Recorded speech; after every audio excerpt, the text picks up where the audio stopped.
5 प्रकार के अवतार होते हैं, उनमें से जगन्नाथ जी कौन से अवतार हैं, सब पे हम चर्चा करेंगे। उसमें से एक ठाकुर जी का व्यूह अवतार होता है, मतलब एक ही ठाकुर जी अनेक रूप धारण कर लेते हैं।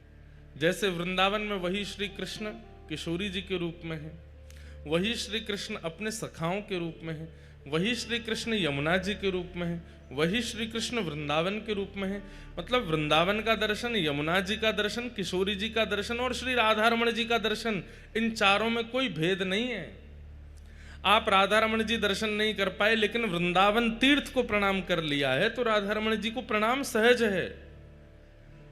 वृंदावन में आकर के भीड़ के कारण मंदिर में नहीं जा पाए लेकिन यमुना जी को प्रणाम कर लिया तो यमुना जी को प्रणाम किया और राधारमण जी को प्रणाम, एक ही बात है।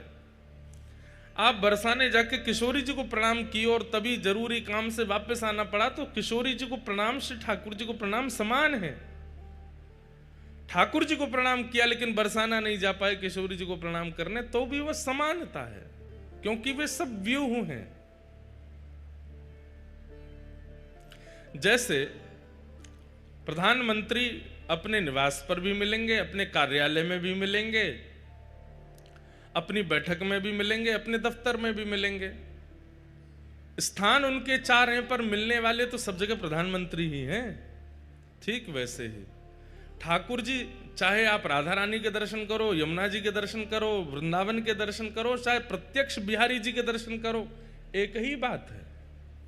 ये उनका व्यूह रूप है। ऐसे ही तीर्थ जो है ये तीर्थ के प्रधान देवता का व्यूह होता है। कभी अगर बहुत भीड़ होने के कारण महाप्रभु जगन्नाथ जी को आप दर्शन नहीं कर पाओ, आपसे रोज कोई पूछे आज महाप्रभु जगन्नाथ जी के दर्शन किए, भले ही आप मंदिर नहीं गए फिर भी आपको हां में ही उत्तर देना है, हां किए। क्यों? क्योंकि ये जो साक्षात पूरा तीर्थ जगन्नाथपुरी है ये भगवान का व्यूह रूप ही है।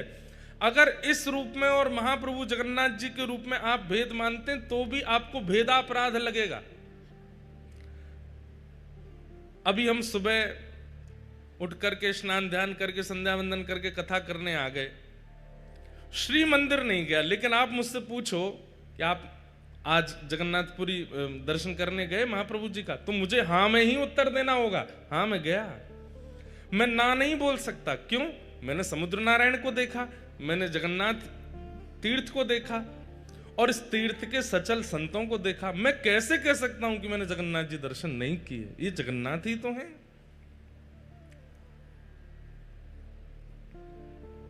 सीधी बात, दूध से दिया नहीं जलेगा पर दूध में घी नहीं है ऐसा नहीं है। दूध में घी है पर प्रकट करना पड़ता है। ऐसे ही ये तीर्थ हो या तीर्थ की नदियां हो, सरोवर हो, तालाब हो, पोखर हो या समुद्र हो या तीर्थ निवास करने वाले संत हो, ये भगवान के व्यूह रूप हैं। इनका दर्शन और जगन्नाथ जी का दर्शन उसमें कोई भेद नहीं। और एक बात बताएं हम, आप जिस दिन इस प्रकार से तीर्थ में रहने लग गए उस दिन आपको केवल महाप्रभु जी का दर्शन करने श्री मंदिर नहीं जाना पड़ेगा। आप जहां हो महाप्रभु जी वहीं प्रकट हो जाएंगे क्योंकि आप पूरे तीर्थ को ही भगवान का व्यूह मानते हो।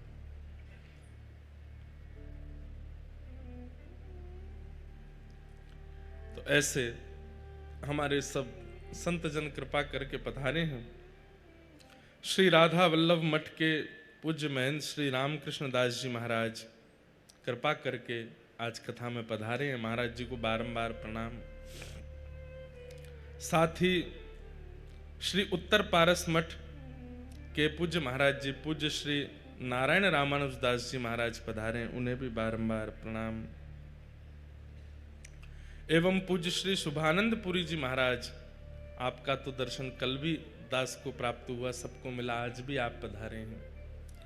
हमारे श्री जीयर स्वामी मठ के पूजित श्री तिवारी जी महाराज भी आज कृपा करके पधारे हैं, जो हमारा दादा गुरु स्थान है। और एक बात आप सब लोगों को सुन करके आनंद होगा, आज बड़ी कृपा करके परम पूजनीय प्रातस्मरणीय हमारे पूज्य गुरुदेव भगवान पूज्य पिताजी महाराज भी वृंदावन से पधारे और आज थोड़ी देर में उनका भी दर्शन प्राप्त होगा, वे भी कथा में पधारेंगे। जिनकी कृपा से ये भक्ति पथ चल रहा है, जिनकी कृपा से हम आप सब लोग आज कथा का आनंद, सुख और श्री गिरधर लाल जी की सेवा का रस ले रहे हैं, उस कथा का मूल स्रोत तो श्री जगन्नाथपुरी है।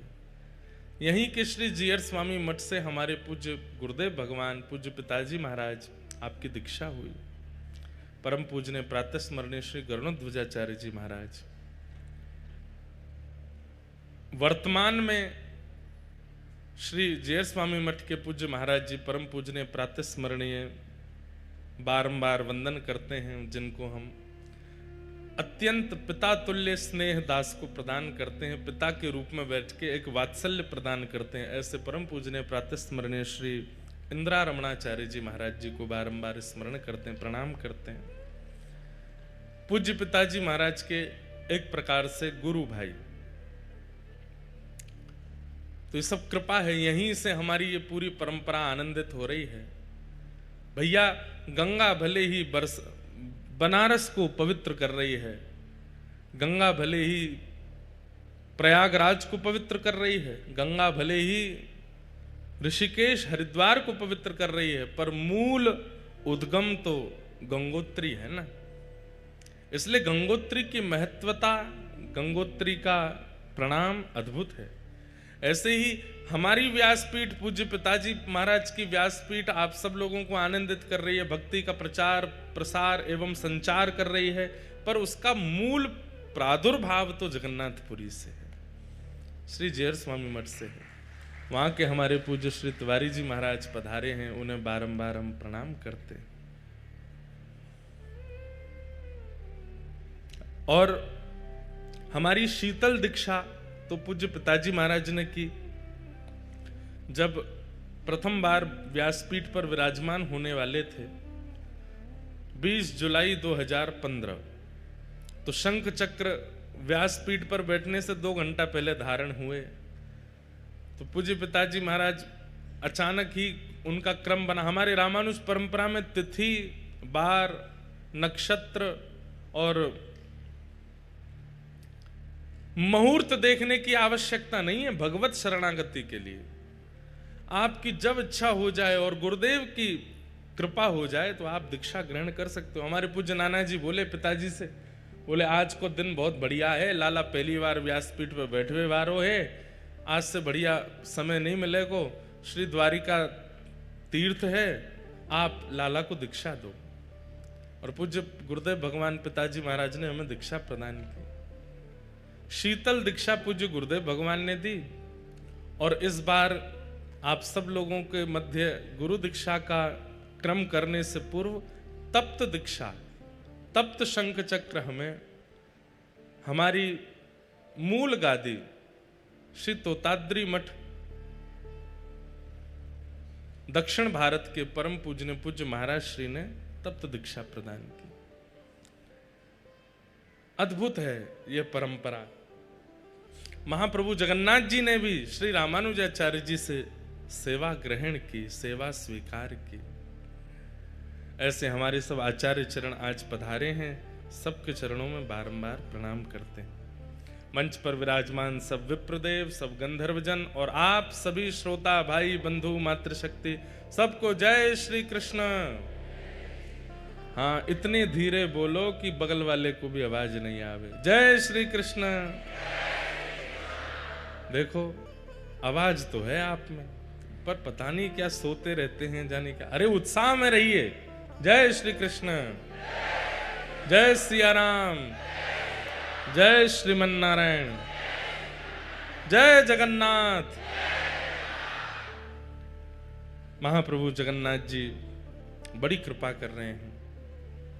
कल एकादशी थी और कल श्री सुदर्शन भगवान जी की सन्निधि में महादीप का दर्शन हुआ। रात्रि यहां से कथा पूरी करके गए। श्री सुदर्शन जी महाराज के नीचे महादीप दर्शन हुआ। हमारे सब सेवाएं तो ऊपर जाते हैं, जाकर के वहीं महादीप करते हैं। फिर उसके बाद पूरी जगन्नाथपुरी की रक्षा हेतु, यहाँ के भक्तों की रक्षा हेतु, यहाँ के गजपति महाराज राजा की रक्षा हेतु महाप्रभु जगन्नाथ जी से प्रार्थना करते हैं, सुदर्शन जी से प्रार्थना करते हैं। इतना सुंदर दर्शन हो रहा था कल रात्रि में। उसके बाद महाप्रभु जी के बड़ श्रृंगार का दर्शन हुआ। पूरी दुनिया में एकमात्र श्री जगन्नाथ जी ऐसे ठाकुर हैं जो रात में विशेष श्रृंगार करते हैं। यहां की रीति कुछ अलग ही है। श्रृंगार दर्शन पूरे विश्व में कहीं भी ठाकुर जी के सुबह के सत्र में होते हैं, लेकिन महाप्रभु जगन्नाथ जी का श्रृंगार रात्रि में होता है। और रात्रि में मानो जैसे सब अर्चक गोपी बन जाते हैं, सहचरी बन जाते हैं, और सहचरी बनकर के महाप्रभु जी का श्रृंगार करते हैं। और वह श्रृंगार धारण करके महाप्रभु जगन्नाथ जी फिर वृंदावन रास के लिए प्रस्तुत होते हैं, रास में प्रस्तुत करते हैं। ऐसे जगन्नाथ जी को हम बारंबार प्रणाम करते हैं।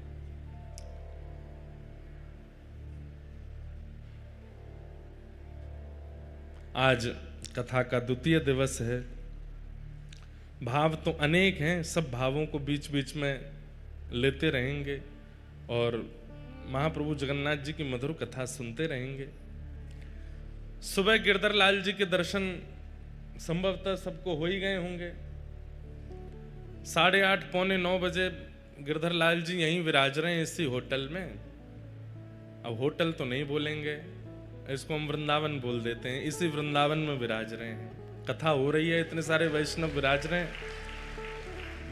ये होटल रिजॉर्ट तो पहले था, सामान्य तीर्थ पहले स्थान ही था। ठाकुर जी के विराजमान होते तीर्थ हो जाता है। तो ऐसे गिरधर लाल जी विराज गए, कथा भागवत जी विराज गए। अब तो ये होटल थोड़ी है, अब तो ये साक्षात वृंदावन है। जब जगन्नाथ भगवान का दर्शन करने के लिए जाओ तो यही भावना रखना, कहाँ जा रहे हैं? बोले द्वारिकापुरी जा रहे हैं। यहां व्यवहार में भी ऐसा ही करो, द्वारिकापुरी जा रहे हैं। और जब लौट करके वापस अपने अपने कक्ष में आओ तो कहाँ? बोला वृंदावन जा रहे हैं, वृंदावन में रहेंगे। प्यारे गिरधर लाल जी के दर्शन आप सबको हो ही जाते हैं। सुबह 8:30 से पौने 9 के बीच में श्रृंगार आरती। संध्या में आज अभी तक हमको कोई सूचना तो मिली नहीं कहाँ जाना चाहिए, लेकिन कथा के विश्राम से पहले हमें सूचना जरूर मिल जाएगी। हमारे अभिमन्यु रामानुजदास जी अभी कोई सूचना प्रदान कर देंगे, समय आपको बता दिया जाएगा। उस समय तक उस स्थान पर आप लोग उपस्थित हो जाना। वहां प्रेम से दर्शन करेंगे, आनंद करेंगे, कीर्तन करेंगे। प्यारे गिरधर लाल जी के भी उत्सव यहाँ होंगे। एक दिन तो नंदोत्सव होगा, 56 भोग उत्सव होगा, और भी शायद रथ यात्रा उत्सव भी ठाकुर जी का यहाँ पर करने का भाव बनेगा, तो ठाकुर जी रथ पे भी विराजेंगे। 12 महीने हैं, लेकिन 12 महीनों में महाप्रभु जगन्नाथ जी के 13 उत्सव हैं। हर महीने एक उत्सव ठाकुर जी का होता ही है। और सबसे पहले उत्सवों का प्रारंभ होता है चंदन यात्रा से। यहां पर उत्सवों को यात्रा कहते हैं। हमारे यहां अक्षय तृतीया के दिन वृंदावन में सारे ठाकुरों को चंदन अर्पित किया जाता है। हमारे यहां उसको अक्षय तृतीया महोत्सव कहते हैं, चंदन उत्सव कहते हैं, पर यहां पर उत्सवों को यात्रा कहते हैं। यहां पर महाप्रभु जगन्नाथ जी चंदन यात्रा से अपने उत्सवों का प्रारंभ करते हैं, क्योंकि हम लोगों का जो नव वर्ष है वो तो नवरात्रि में, चैत्र की नवरात्रि में आता है। उसके बाद महीना प्रारंभ होते हैं हमारे। तो श्री महाप्रभु जगन्नाथ जी का सबसे पहला उत्सव चंदन यात्रा उत्सव होता है। और फिर उसके अनेक अनेक उत्सवों के क्रम है, जिनमें से 2 यात्रा ऐसी हैं जिसमें महाप्रभु जगन्नाथ जी स्वयं पधारते हैं। एक तो स्नान यात्रा और एक रथ यात्रा। इन 2 यात्राओं में महाप्रभु जगन्नाथ जी स्वयं पधारते हैं। बाकी की यात्राओं में महाप्रभु जगन्नाथ जी का चल स्वरूप विराजमान है श्री मदन मोहन जी और श्री रामकृष्ण जी। ये ठाकुर जी के सचल विग्रह विराजमान है भीतर ही। बाकी की यात्राओं में वो ठाकुर जी का चल स्वरूप ही पधारता है। क्योंकि ये भी बात कह सकते हैं कि सारे उत्सवों में महाप्रभु जगन्नाथ जी आए तो कितनी मेहनत हो जाएगी। 2 यात्राओं में ठाकुर जी बाहर आते हैं, उसी में ही महाराज पूरी जगन्नाथपुरी की अर्थव्यवस्था ऊपर नीचे हो जाती है, यहाँ के लोगों की नींदें उड़ जाती हैं, और क्या पूरा प्रशासन शासन भारत के दिल्ली राजधानी तक हिल जाती है जब महाप्रभु जगन्नाथ जी बाहर आते हैं। अगर वो हर उत्सव में यात्रा में बाहर आने लग गए तो फिर तो हो गया काम। इसलिए वो 2 ही यात्राओं में आते हैं, स्नान यात्रा और रथ यात्रा। बाकी की यात्राओं में महाप्रभु जगन्नाथ जी के चल स्वरूप श्री मदन मोहन जी बाहर आते हैं, और फिर वो यात्रा, उसमें झूला यात्रा होती है, नौका विहार यात्रा होती है, चंदन यात्रा होती है, अनेक अनेक यात्राएं होती हैं। उत्सव प्रिय हैं श्री जगन्नाथ जी। ऐसी यात्राएं यहां पर होती हैं। और आपको बताएं, श्रीनाथ जी का और जगन्नाथ जी का अंतरंग संबंध है। वैसे तो ये एक ही हैं, श्री राधा रमण जो हैं वही जगन्नाथ हैं, जो बिहारी जी हैं वही जगन्नाथ हैं, जो श्रीनाथ जी हैं वही जगन्नाथ हैं, जो द्वारिकाधीश हैं वही जगन्नाथ हैं। अलग अलग ठाकुर जी के आनंद रूप हैं, आनंद सार है। श्री गौड़िया वैष्णव परंपरा में श्री चैतन्य महाप्रभु के पूज्य गुरुदेव आचार्य चरण हुए श्री ईश्वरपुरी जी महाराज, और श्री ईश्वरपुरी जी महाराज के पूज्य गुरुदेव हुए श्री माधवेंद्रपुरी जी महाराज। वे माधवेंद्रपुरी जी महाराज हमारे व्रजमंडल में विराजते थे, और उन्हीं माधवेंद्रपुरी महाराज को श्रीनाथ जी ने दर्शन दिए थे गोवर्धन में।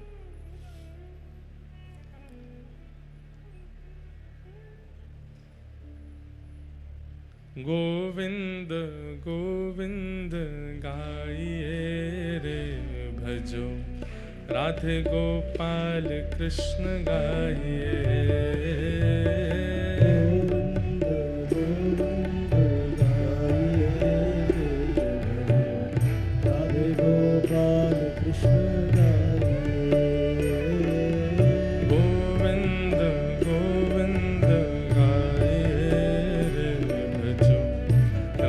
गोपाल कृष्ण गाइए।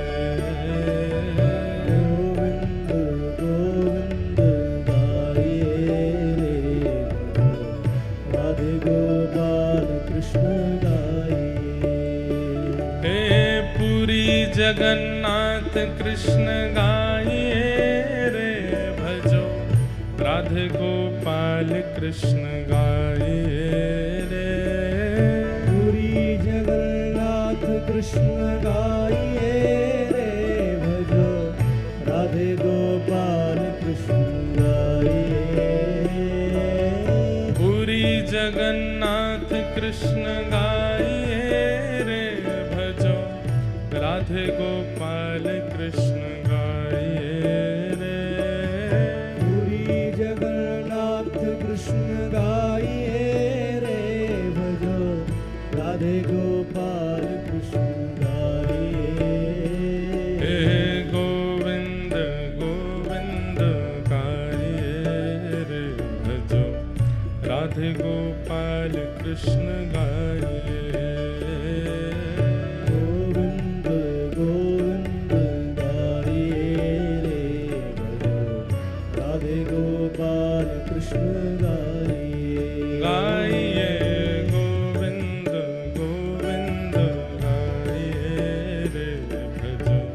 राधे गोपाल कृष्ण गाइए। गोविंद गोविंद गाइए रे भजो, राधे गोपाल कृष्ण गाइए। हे गोविंद गोविंद गाइए रे भजो, राधे गोपाल कृष्ण गाइए। हे गोविंद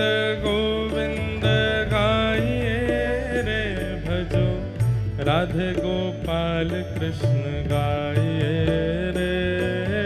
गोविंद गोविंद गाइए रे भजो, राधे गोपाल कृष्ण गाइए।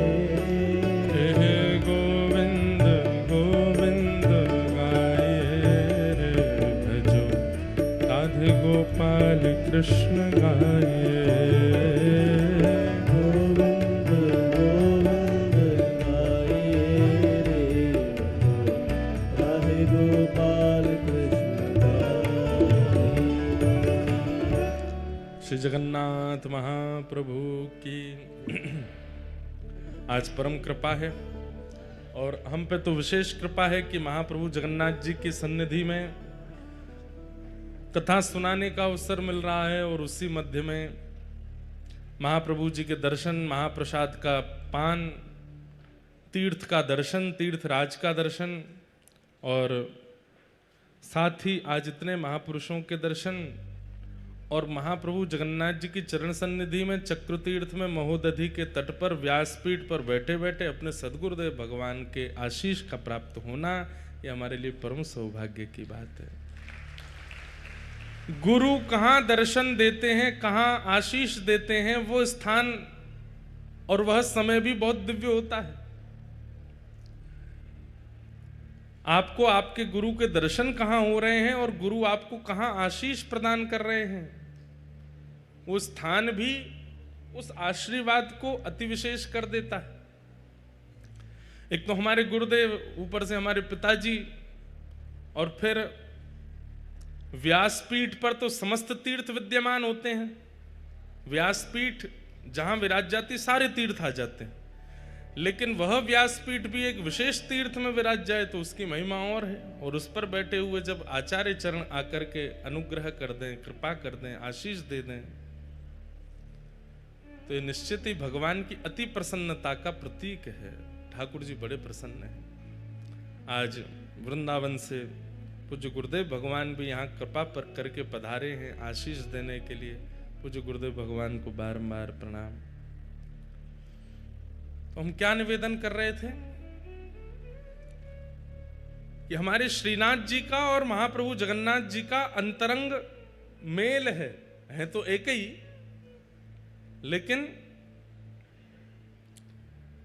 माधवेंद्रपुरी दास जी श्री गोवर्धन में विराजते थे, और कहते हैं तब की चर्चा है जब श्रीनाथ जी प्रकट नहीं हुए थे। सद्दू पानी की गैया जाकर के चारों थनों से दुग्ध प्रवाह करती थी जिस स्थान पर, वहां से श्रीनाथ जी प्रकट हुए। कथा हमने अनेक बार सुनाई है। लेकिन उससे पूर्व श्री गिरिराज जी की तलहटी में माधवेंद्रपुरी बाबा भजन करते थे। बहुत ध्यान से सुनिए सब लोग, इधर देखो। तब उन माधवेंद्रपुरी दास जी को एक छोटे से गोपाल जी, एक छोटे से ब्रजवासी बालक को रूप धारण करके आते और आकर के उनके सामने बैठ के दर्शन लाभ लेते। तब माधवेंद्रपुरी दास जी उनको बता दिया ठाकुर जी ने कि मैं ही परमात्मा हूं, मैं भगवान हूं, यहां लाला बन करके आनंद कर रहा हूं। तब एक दिन माधवेंद्रपुरी दास जी ने पूछा कि आपके श्याम वर्ण अंग पर हमें कभी कभी ऐसा अनुभव होता है कि अत्यंत प्रश्वेत, बहुत पसीना आपको आता है, और कोई कोई आपके अंग में जैसे छोटे छोटे छोटे छोटे कुछ ऐसे चिन्ह दिखाई देते हैं, ऐसा लगता है कि आप श्रमित हो गए हो।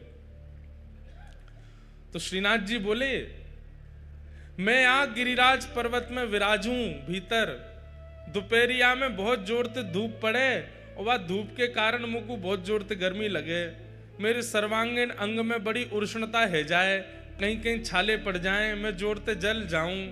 वैसे तो मुझको दूध को अभिषेक किया जाए, मुझको दूध पिवायो जाए, मुझको 56 भोग परवाए जाए, पंचामृत अभिषेक ते मेरो आनंद कियो जाए, पर वासे नैकात देर के काजे तो सुख मिले, लेकिन फिरते ये पीड़ा हेन लग जाए।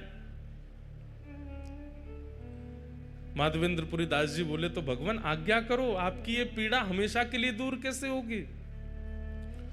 बोले कि बढ़िया वारो कपूर और चंदन में घिस करके केसर मिश्रित करके जब चंदन तैयार करके मेरे श्री अंग पे लगायो जाएगो, तब मुझे कुछ सुख मिलेगो। तो माधवेंद्रपुरी दास जी बोले, तो मैं चंदन तैयार कर देता हूं। बोले कि ना, ऐसा वैसा चंदन नहीं, अब लगाओ तो फिर बढ़िया वारो लगाओ। तो बोले बढ़िया वारो चंदन कहाँ मिलेगा वो बताओ। बोले सबसे बढ़िया कपूर मिले चक्र तीर्थ में, जगन्नाथपुरी। और सबसे बढ़िया मलय चंदन, मलियागिरी चंदन भी कहाँ मिले? बोले जगन्नाथपुरी में। और बोले वहां मेरो एक स्वरूप है, वह स्वरूप को रोज चंदन लागी हुए, रोज चंदन लगाए हो जाए। आप तो वहीं जाओ और वहां से चंदन लेकर के आओ और आकर के मेरे श्री अंग पे लगाओ, तब मुझको सुख मिलेगा। तब माधवेंद्रपुरी दास जी श्रीनाथ जी की आज्ञा प्राप्त करके निकले हैं नीलाचल धाम के लिए, ठाकुर जी के सुख के लिए। देखो एक बात, हम लोग ठाकुर जी की सेवा में कोई भी सामग्री प्रस्तुत नहीं कर सकते। उस सामग्री में भी सर्वश्रेष्ठ सामग्री जो हो, और वो सामग्री भी सर्वश्रेष्ठ रूप से जहां निर्मित होती हो, वही ठाकुर जी की सेवा में लानी चाहिए। स्वयं श्रीनाथ जी माधवेंद्र जी से बोले, वो चंदन तो तुम यहीं घिस दोगे, लेकिन बढ़िया वारो तो वहीं मिलेगो, बढ़िया वारो कपूर तो वहीं मिलेगो, वहां ते लेके आओ। इसका मतलब क्या है? ठाकुर जी को विशेष प्रिय नहीं है, लेकिन वो हमें परखते हैं कि हमें प्रस्तुत करने के लिए कुछ विशेष देना उचित लगता है कि नहीं, वो ठाकुर जी देखते हैं। अब चंदन यात्रा पे आप अपने घर पे चंदन घिस के लगा दो ठाकुर जी को, ठाकुर जी कहेंगे ठीक है, काम चलाओ तो कर ही दियो काम, लेकिन आप पूरी उसकी व्यवस्था करो, वहां से जल मंगा रहे हैं, वहां से कपूर मंगा रहे हैं, वहां से केसर मंगवा रहे हैं, 4 आदमियों को भेज के कर रहे हैं, स्वयं जाकर के कर रहे हैं, उससे ठाकुर जी और ज्यादा प्रसन्न होते हैं। देखो मेरे सुख के काजे कितना श्रम कर रहे हो है। हमारे गिरधर लाल जी की स्नान यात्रा पर स्नान होता है। अब स्नान यात्रा, स्नान कराना है, टोंटी का जल भरो, करा दो स्नान, उसमें थोड़ा केसर आदि डाल दो, करा दो स्नान। नहीं, हम हमारे सब वैष्णव, सब हमारे जितने मित्र परिकर हैं, जितने हमारे पंडित जी, सबके साथ अवसर होगा, कथा नहीं है तो स्वयं जाएंगे। कहाँ? उत्तराखंड। उत्तराखंड में श्री यमुना जी सबसे पहले पृथ्वी पर जहां आती हैं, उस स्थान का नाम है कटा पत्थर। कटा पत्थर में जाएंगे उत्तराखंड में, वहां से स्नान करके विधि पूर्वक प्रत्येक कलश का पूजन करेंगे। कलश का पूजन करके फिर वहां से शुद्ध यमुना जी का जल, क्रिस्टल वाटर, बिल्कुल दिख जाए नीचे तक महाराज, वहां से यमुना जी लाएंगे। और फिर उन यमुना जी को वृंदावन ला करके, फिर वृंदावन में जो यमुना जी हैं उनको बढ़िया क्योंकि वृंदावन में यमुना जी तो पूरी सब अपवित्र कर दी लोगों ने, तो 2-4 कपड़े की परत लगा के उन यमुना जी को भरेंगे।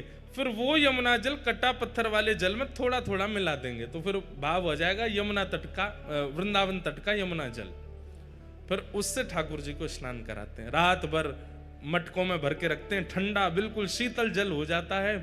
फिर उन जलों में किसी में पुष्प, किसी में सुगंधी, किसी में अष्टगंधा, किसी में कुछ, सब मिला करके फिर ठाकुर जी को स्नान कराते हैं। अब स्नान ही तो कराना है, करा दो ऐसे ही नहीं।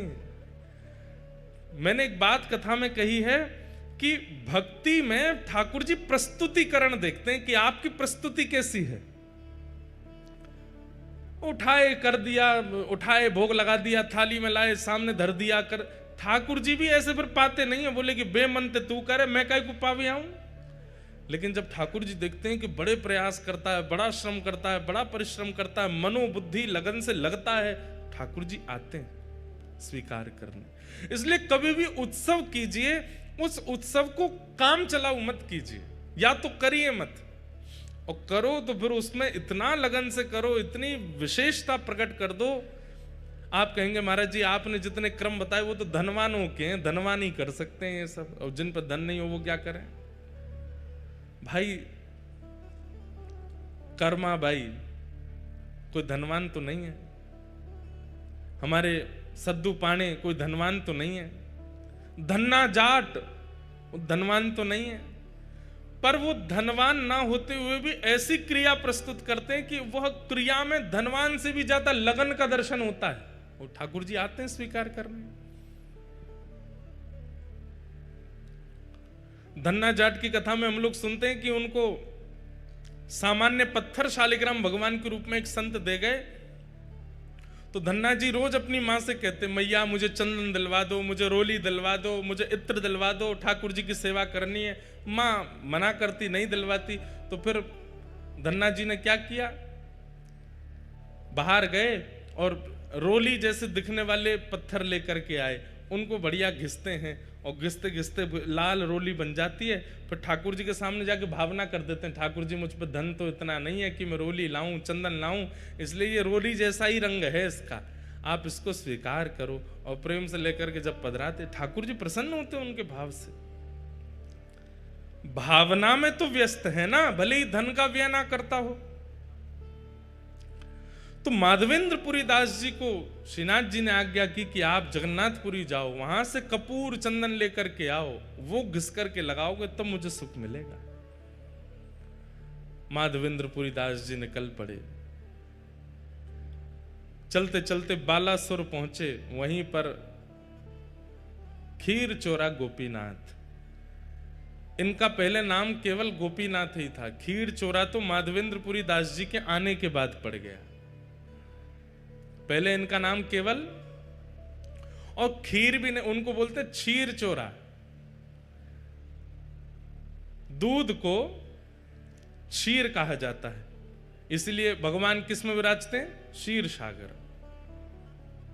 तो खीर चोरा तो हम उत्तर भारतीय कहने लग गए हैं, लेकिन वास्तव में वहां पर अधोटे दूध का भोग लगता है ठाकुर जी को, और उसमें थोड़ी बहुत कुछ सामग्री मिलाई जाती है, इसलिए वो क्षीर चोरा गोपीनाथ। पहले उनका नाम केवल गोपीनाथ ही था, वो क्षीर चोरा तो। और ये गोपीनाथ जी बालासुर में जो विराजमान, जिसको अवसर मिले, समय मिले, 3-4 घंटे का रास्ता होगा शायद यहां से, हुआ ना वहां दर्शन करे आना। हमने आज तक दर्शन नहीं किए, पर हमने क्षीर चोरा गोपीनाथ जी कथा खूब सुनाई है, चित्र में दर्शन किए हैं, वहां का प्रसाद भी पाया है, पर दर्शन का अवसर अभी तक नहीं मिला।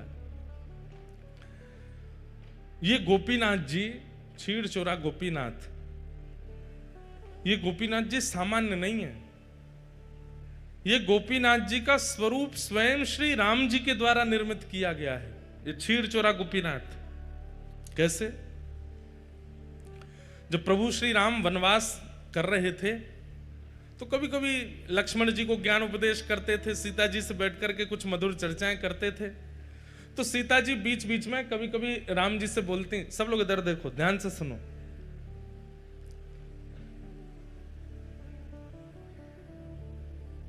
राम जी से कहती,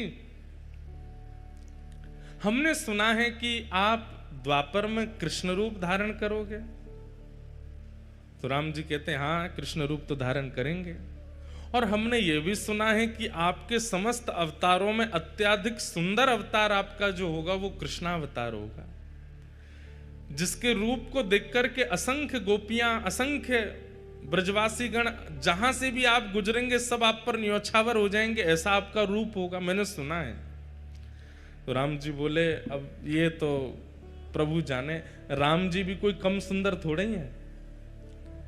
वर्णन आता है कि राम जी जब वनवास करते हैं तो वनवास करते समय वहां के संत जन, वहां के निवासी जन, उनके पास राम जी सामग्री लेने के लिए जाते हैं। वैसे तो सामग्री सब प्रस्तुत राम जी के पास हो जाती है, लेकिन कभी कभी सामग्री प्रस्तुत नहीं होती, तो राम जी जाते हैं और जाकर के कहते हैं कि हमें प्रसाद सिद्ध करना है, आदि हमें ये सामग्री दे दो। तो सूखी सामग्री, पक्की सामग्री, जो भी सामग्री देते हैं। अब उस काल में कोई बड़े बड़े व्यापारी तो होते नहीं थे, सब लोग सामग्री व्यय करते थे, उसका जो धन मिलता था उससे घर चलता था।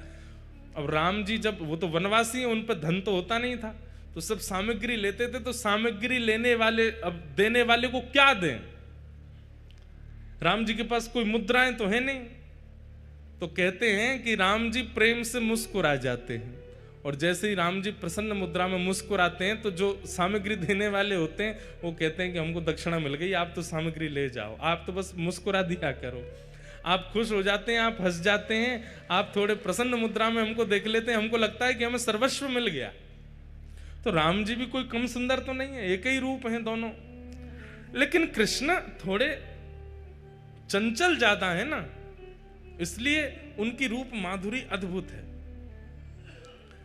तो सीता जी बोली, द्वापर में आप कृष्णावतार धारण करेंगे और हमने सुना है कि वो कृष्ण स्वरूप बड़ा सुंदर होगा। राम जी बोले, अब कोई कम सुंदर है हम? बोले नहीं, सुंदर तो आप अभी भी बहुत हो। पर हमें लगता है कि अभी आप इतने सुंदर हो तो कृष्णावतार में और सुंदर, इससे सुंदर और क्या होगा? आप हमें दर्शन करा दीजिए ना। तो राम जी बोले ठीक है, समय मिलेगा तो मैं दर्शन कराऊंगा। तो फिर राम जी नित्य जाते, एक गुफा में एक शिला है और उस शिला को अपने बाण से ही ठाकुर जी छेद छेद करके अपने द्वापर में प्रकट होने वाले रूप का निर्माण कर रहे हैं, स्वयं राम जी। आहा, कोई मूर्तिकार ठाकुर जी का रूप बनाता है समझ में आती है, पर स्वयं ठाकुर जी ही अपनी मूर्ति बना रहे हैं, ये कितनी अद्भुतता है। हमारे चित्र बना के कितने सारे बालक लाते हैं, पर अपना चित्र बनाने की कभी मन में सोची भी नहीं। और कोई व्यक्ति अपना चित्र क्यों बनाएगा? लेकिन यहां श्री राघव जी अपना चित्र बना रहे हैं। ऐसे नेत्र हैं, ऐसे कान हैं, ऐसी नासिका है, ऐसे अधर हैं, जैसे हैं बिल्कुल वैसे बना रहे हैं। ऐसी ठोड़ी है और बड़ी लगन के साथ अपने सर्वांगीण रूप को निर्माण कर रहे हैं, जो अभी प्रकट हुआ ही नहीं है, द्वापर में होगा। उस रूप को त्रेता में प्रकट कर रहे हैं राघव जी। किस लिए? सीता जी को दर्शन कराना है। और नित्य शाम तक निर्माण करते और फिर घास फूस से ढक करके राम जी चले जाते। सीता जी प्रश्न करके खुद ही भूल गई कि उन्होंने दर्शन की अभिलाषा की है, और वो ये सोचने लगी कि राम जी दोपहर में गायब होते हैं, रात्रि में आते हैं, जाते कहां हैं, और ये पूरा दिन करते क्या हैं। एक दिन सीता जी के मन में आई कि मैं चुप के देखूंगी ये कहां जाते हैं। पीछे पीछे जाकर के देखा तो एक विशेष गुफा में जाते हैं और शाम तक वहीं रहते हैं, फिर आते हैं। तो जैसे एक दिन राम जी सुबह स्नान ध्यान और अपने संध्या वंदन के लिए नदी तट पर गए तो सीता जी पहुंच गई उस गुफा में। बोले देखूं तो सही क्या है। भीतर जाके देखा तो कुछ नहीं दिखा, एक तरफ घास फूस रखी थी। सीता जी सब जगह खोज खोज के देखी तो घास जैसे ही हटाई, आहा, श्री गोपीनाथ जी ऐसे विराज रहे थे, त्रिभंग लली श्याम सुंदर। राम जी तो सदैव ऐसे रहते हैं, सीधे खड़े रहते हैं, एक हाथ में धनुष, एक हाथ में बाण और एक हाथ में धनुष, दूसरे हाथ से आशीष, यही मुद्रा रहती है राम जी की। लेकिन आज वही राघव जी जिनको सदा ऐसे देखा है, आज वही राम जी मानो ऐसे दोनों भुजा करके और वंशी धारण करके, और बिल्कुल कमर भी टेढ़ी है, मुख भी टेढ़ा है, पाम भी ऐसे, रूप देख करके सीता जी तो मोहित हो गए। बार बार मन में इच्छा होने लगी कि आलिंगन कर लूं मैं इनका, इतने सुंदर।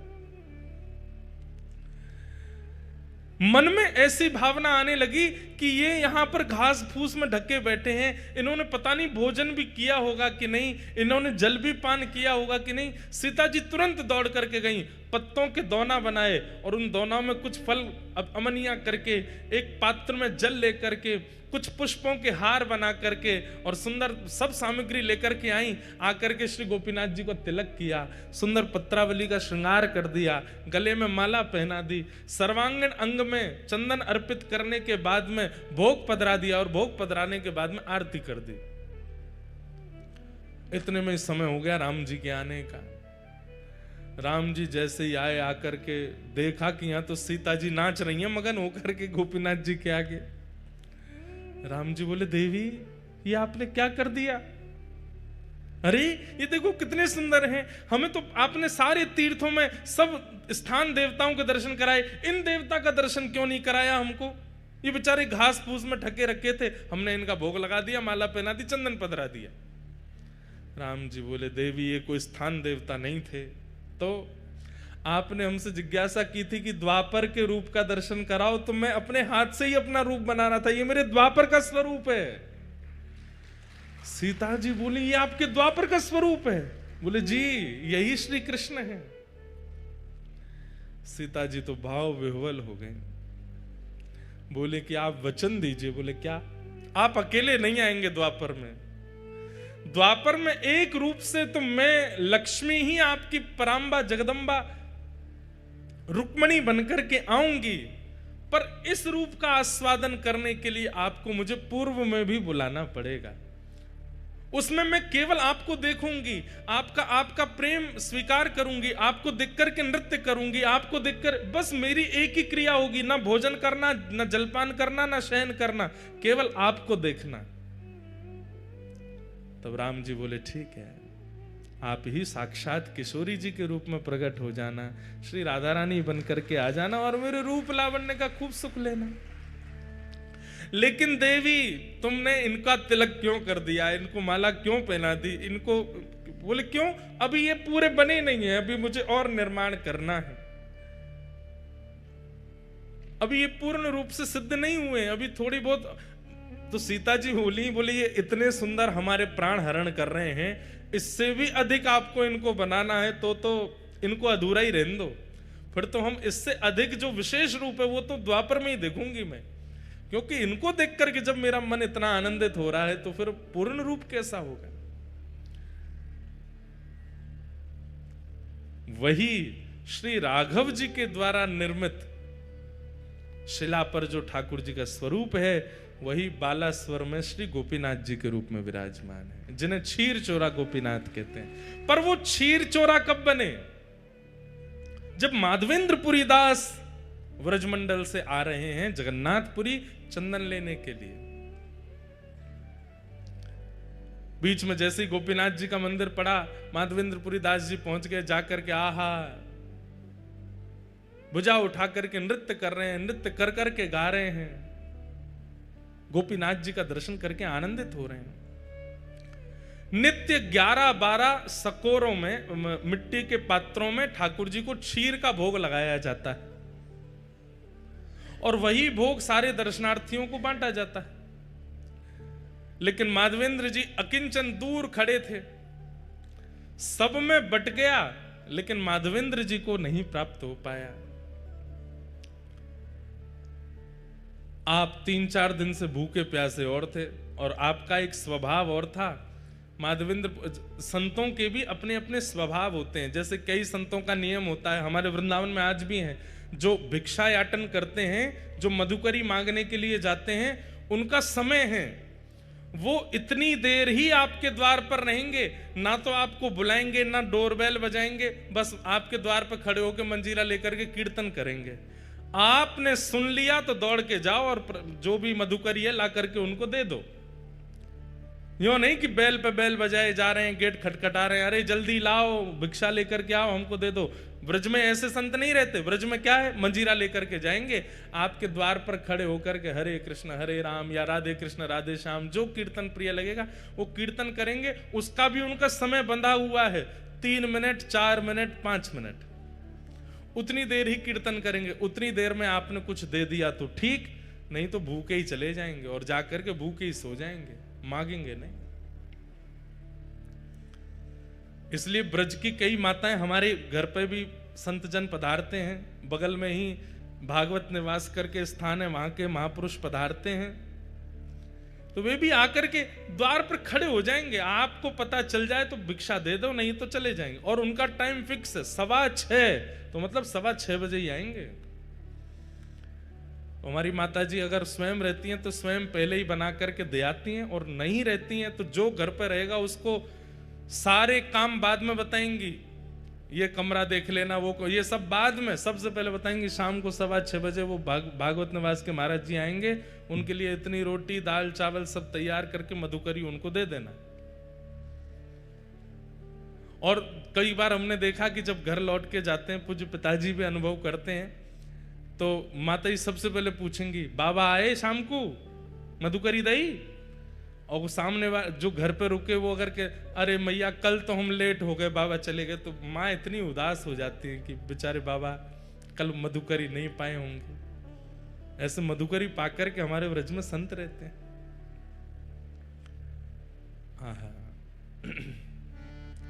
श्री माधवेंद्रपुरी दास जी, उनका नियम है कि वो अयाचक हैं, भूख लगेगी प्यास लगेगी लेकिन मांगेंगे नहीं, कोई स्वयं दे जाए तो छोड़ेंगे नहीं तो पालेंगे। और वही माधवेंद्रपुरी दास जी भूखे तो थे लेकिन गोपीनाथ जी का दर्शन करके नृत्य कर रहे थे, पुजारी जी सबको बांट रहे थे, लेकिन माधवेंद्रपुरी दास जी पीछे खड़े तब तक पहुंचे तो सारा भोग बट गया, उनको नहीं मिला। प्रणाम करके दंडवत करके नृत्य करते हुए दूर बाहर जाकर के एक वृक्ष के नीचे माधवेंद्रपुरी दास जी बैठ गए। बंधुओं, हम लोगों से अपराध गलती हो जाती है, पर ठाकुर जी शब्द याद रखते हैं। अर्धरात्रि में ही श्री गोपीनाथ जी ने दर्शन दिए। किसको? पुजारी जी को।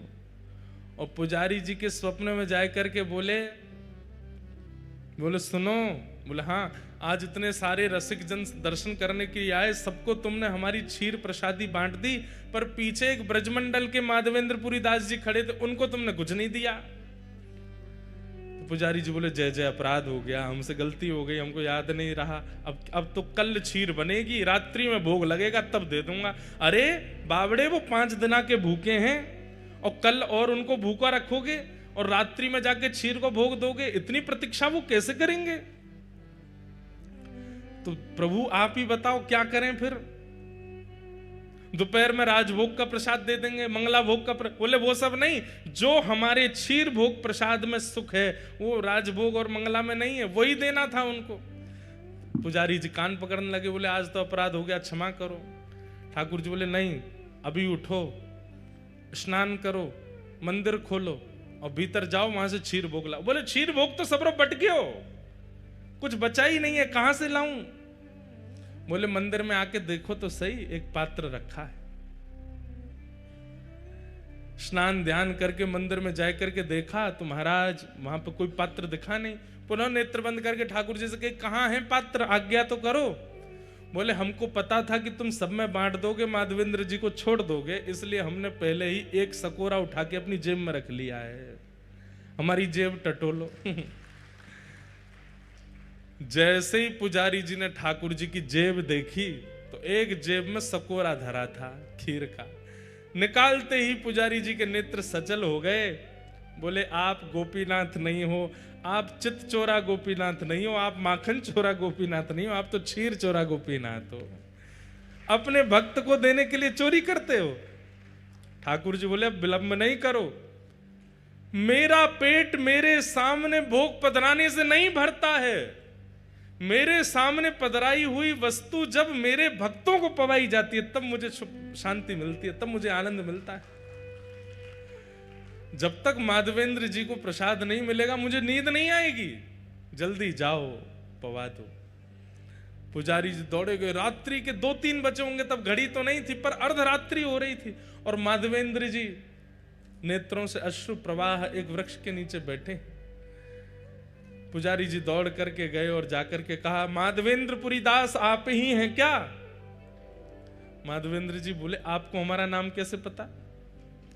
बोले भैया किसी का परिचय सेठ कराते हैं, किसी का परिचय नगरवासी कराते हैं, पर आपका परिचय तो स्वयं श्री गोपीनाथ जी ने दिया है, स्वयं ठाकुर जी ने आपका नाम बताया है।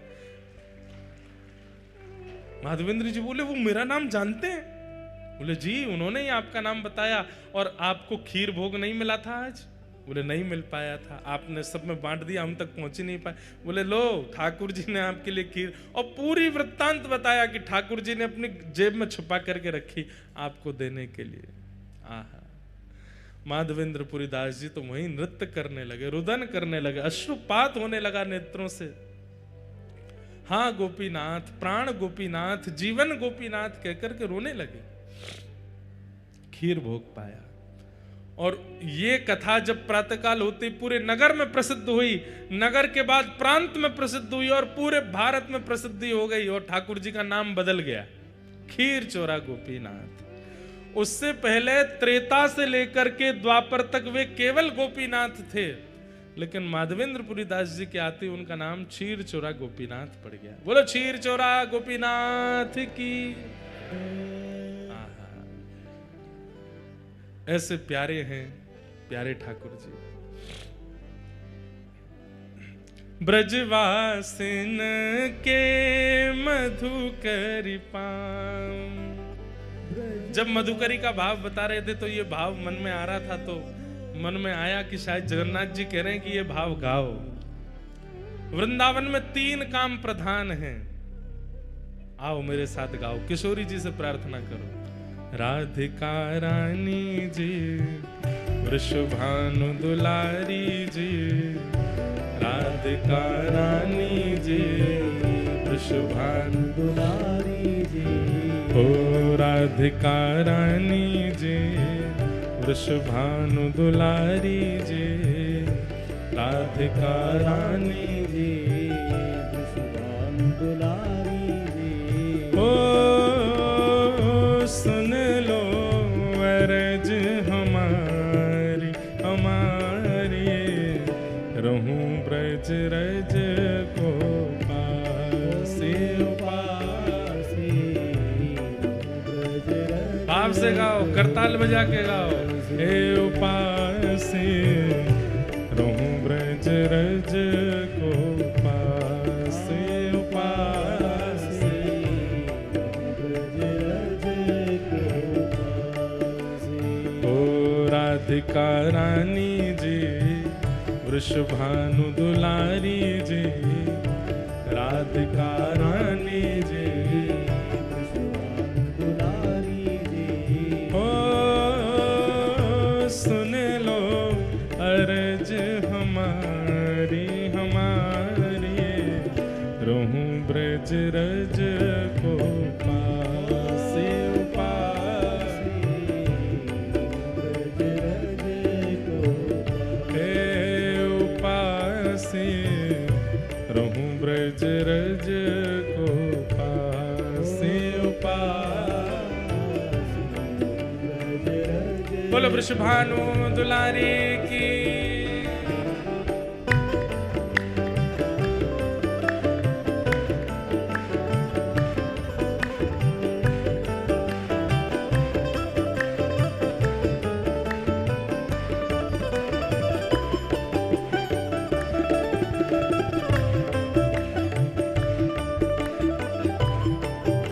श्री जगन्नाथ महाप्रभु की।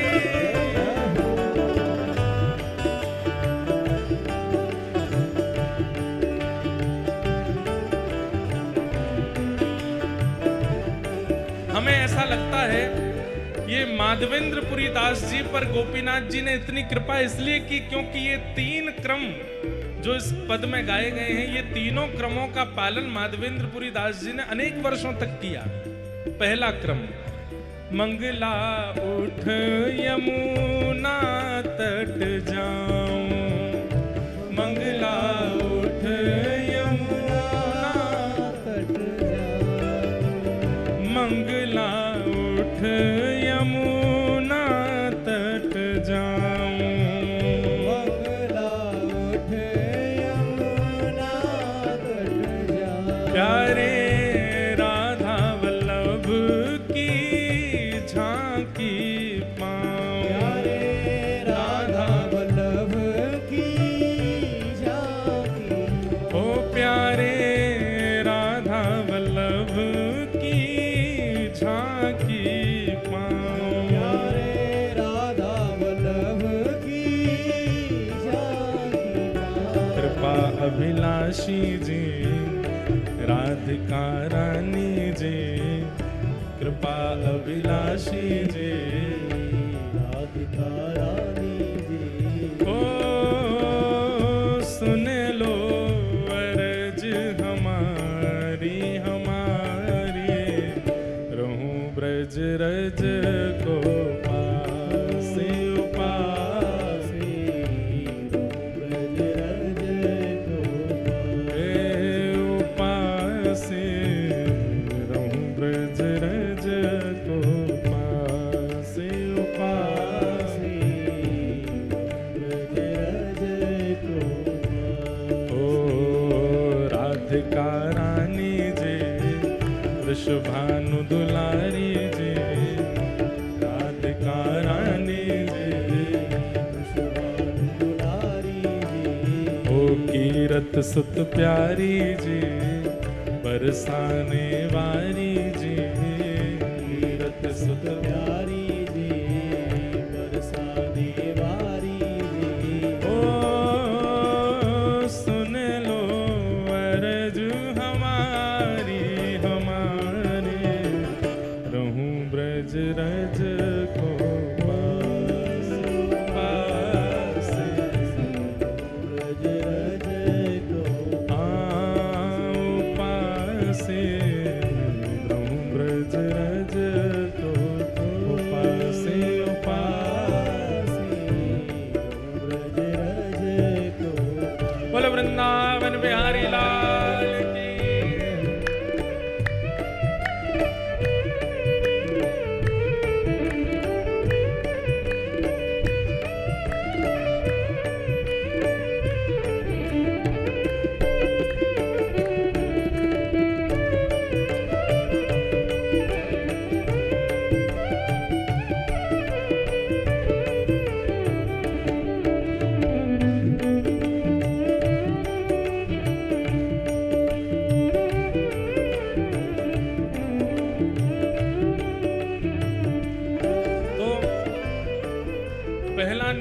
मंगला में उठिए, उठ करके यमुना जी जाइए। सूर्य उदय होने के बाद व्रज में उठना नहीं है, सूर्य उदय से पहले उठ जाइए, यमुना जी का दर्शन करो, राधा वल्लभ जी के दर्शन करो। दूसरा नियम क्या है? दोपहर में भूख लगेगी तो क्या पाएंगे? ब्रजवासिन के मधुकरी पाऊं, ब्रजवासिन के मधुकरी पाऊं, ओ ब्रजवासिन के मधुकरी पाऊं, ब्रजवासिन के मधुकरी पाऊं। प्यारे राधा रमण संग नैन मिलाऊं, राधा रमण संग, ओ प्यारे राधा रमण संग नैन मिलाऊं, प्यारे राधा रमण संग नैन मिलाऊं। अति भोली भारी जी वृषभानु दुलारी जी, अति भोली भारी जी,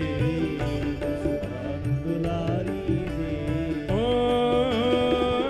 सुन लो अर्ज हमारी हमारी, रहूं ब्रज रज को पास पास,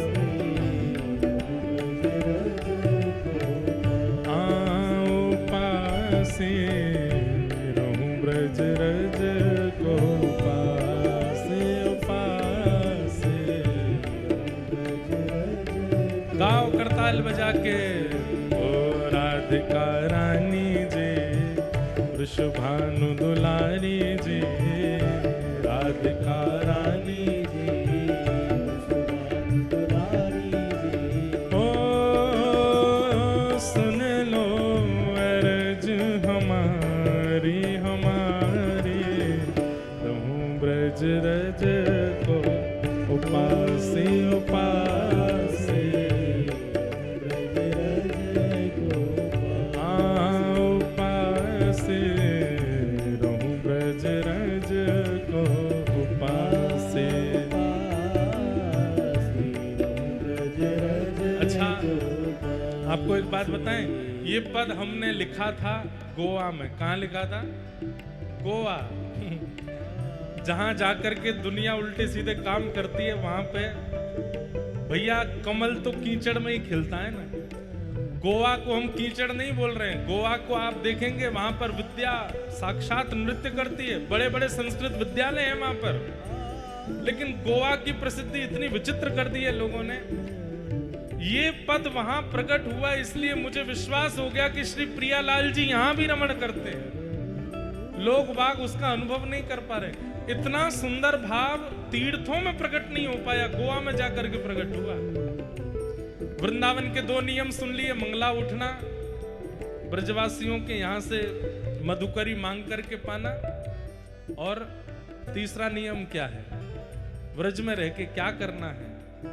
ओ रसिक जनन की सेवा पाऊं, रसिक जनन की सेवा पाऊं, सब ब्रजवासिन की सेवा पाऊं।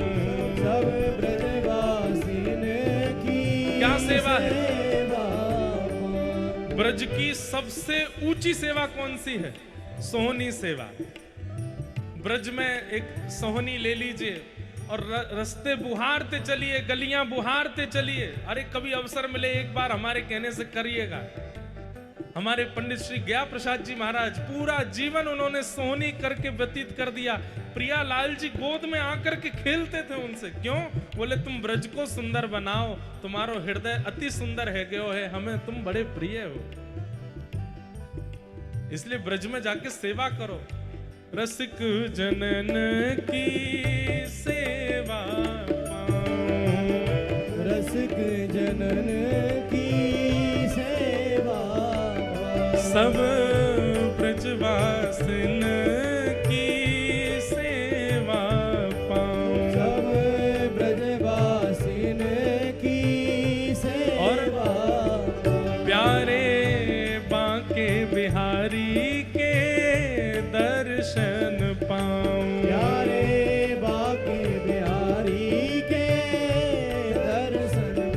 सुबह मंगला करनी राधा वल्लभ जी में, राजभोग करने राधा रमण जी में, और शयन करवे ते पहले जानो बिहारी जी।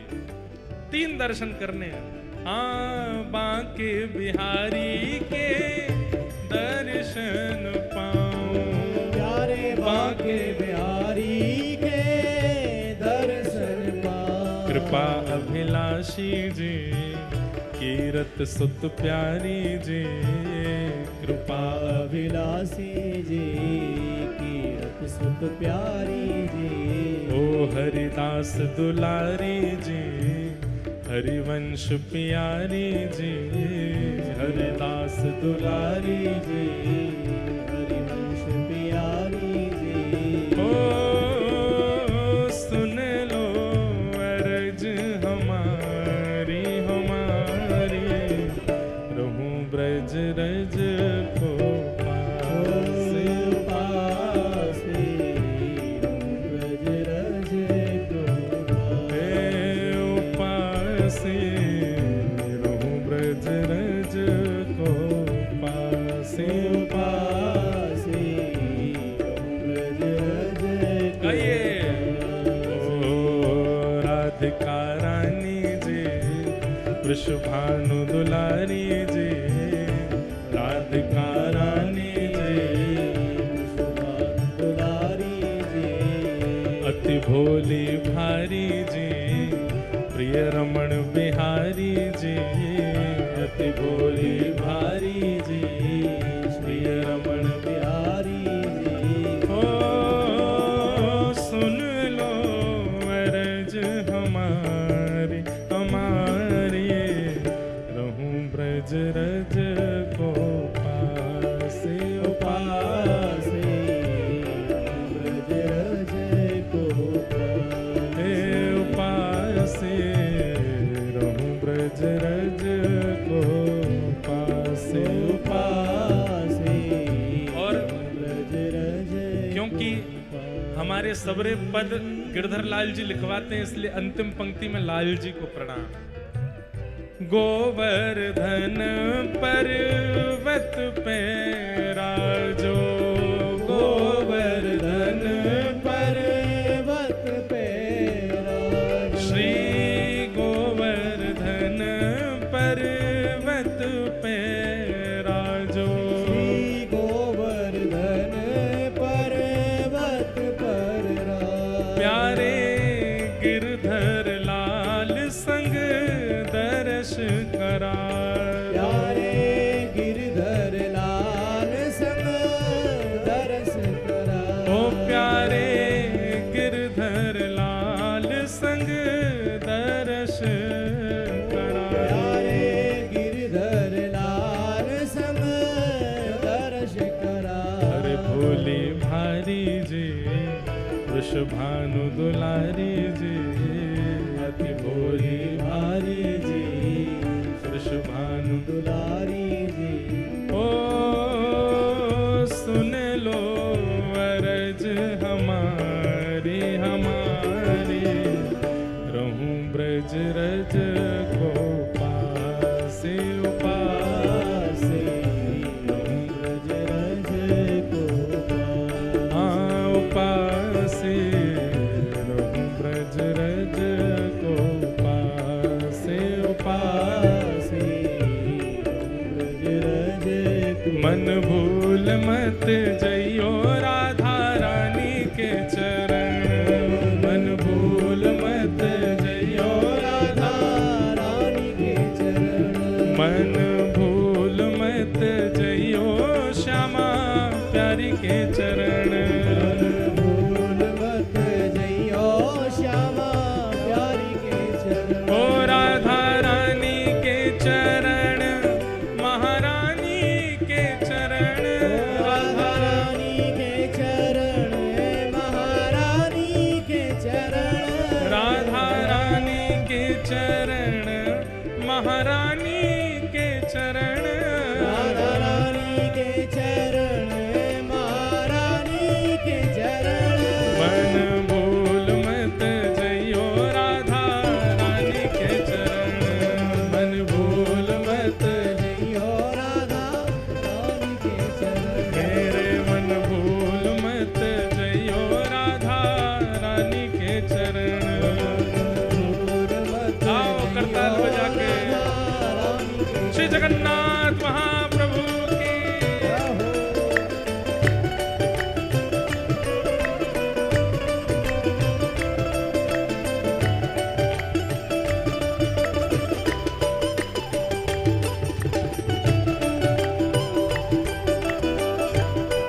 वृषभानु की किशोरी सुन गैया हूते भोरी। वृषभानु की किशोरी सुन गैया हूते भोरी। वृषभानु की किशोरी सुन गैया हूते भोरी। वृषभानु की किशोरी सुन गैया हूते आज भोरी। देखो श्री जगन्नाथ जी कौन है? ब्रजवासी और किशोरी जी के प्रेम में विगलित हो गए जब ठाकुर जी, तभी तो जगन्नाथ जी बने। आज उन्हीं महाप्रभु जगन्नाथ जी ने जैसे ही सुनी राधा नाम गायो जा रहा पंडाल में, तो अपने नरसिंह भाई जी को भेजा। यही ठाकुर जी की ध्वजा परिवर्तन करते हैं। और कल रात में जो महादीप का दर्शन हो रहा था, वो भी आपके द्वारा ही ऊपर महादीप हो रही थी। और हमें जगन्नाथ जी की सुंदर सुंदर चर्चाएं सुनाने वाले सौम्या जी, ठाकुर महाप्रभु जगन्नाथ जी के स्कंद पुराण में या यहाँ के जितने भी महात्मा हैं, यही हमको सुनाते हैं। आप दोनों हमारे सखा हैं, पधारे हैं। पर हम तो यही मानेंगे कि राधा नाम सुनकर के जगन्नाथ जी दौड़े चले आए, अपनी ध्वजा जी भेजी हैं। वृषभानु की किशोरी सुनी गैया हूते भोरी। वृषभानु की किशोरी सुन गैया हूते भोरी। प्रीत जान के हूँ थोड़ी तो है राखेगी शरण। प्रीत जान के हूँ थोड़ी मेरे मन भूल मत जइयो राधा रानी के चरण।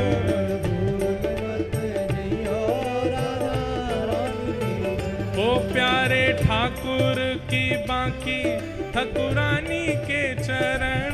प्यारे ठाकुर की बाकी ठकुरानी के चरण। प्यारे ठाकुर की बाकी ठकुरानी के चरण। प्यारे ठाकुर की बाकी ठकुरानी के चरण। मेरे मन भूल मत जइयो राधा रानी के चरण। मन भूल मत जइयो राधा रानी के चरण।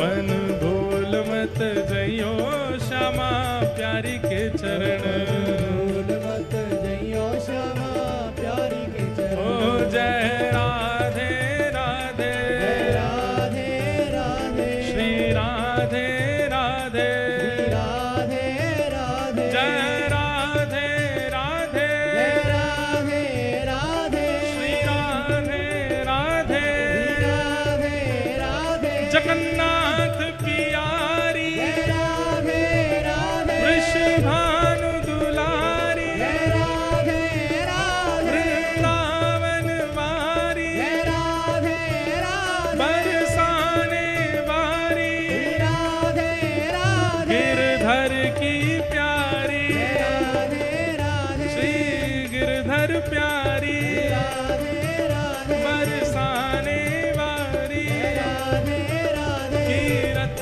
सुत प्यारी राधे राधे वृषभानु दुलारी हरिदास प्यारी हरिवंश दुलारी जय राधे राधे श्री राधे राधे श्री राधे राधे श्री राधे राधे श्री राधे राधे